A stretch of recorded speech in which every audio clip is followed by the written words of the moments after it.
Mga kabayan, time check po tayo, 11 o'clock na po rito sa UK, 11:10 na.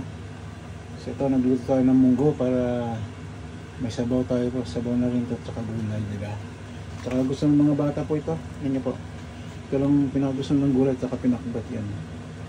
Ibang gulay, ayaw pansinin eh. Pero ito, gusto ng dalawang packets. Yan, halo na po natin itong ano, itong pinaka cabbage na po. Yan. Kaya po, madaming gulay po yan para ano, yung kita nyo. Yan kaibigan mo. Yan. Kaya po. So, masarap po kaibigan. Lagyan mo natin ng ano na may konting coriander kung pabango po. Ayan. Kaya po. So, mamaya po, kain po tayo. Ayan. Nakita niyo po.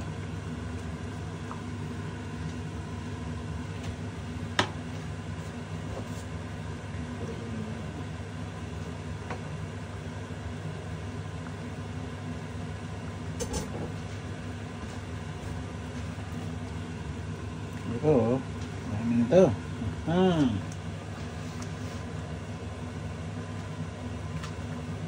Ayan, ito po, ganda-ganda nito kaibigan, marami naman po yan ha, kapakilo yung nilagay kong laman.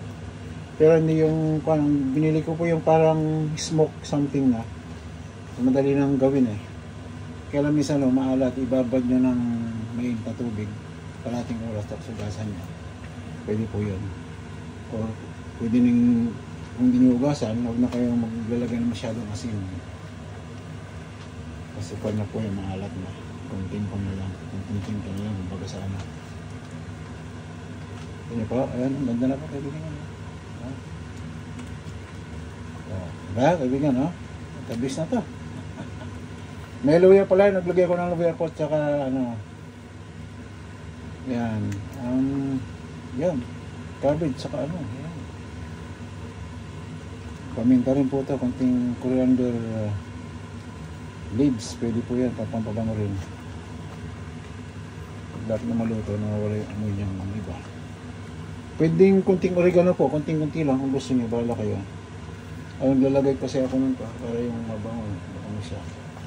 Kung magawa lang kasi mabango siya, ito yung aroma niya.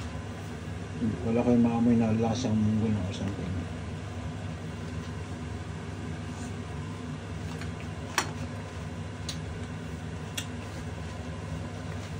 Anong kaibigan? Kain tayo?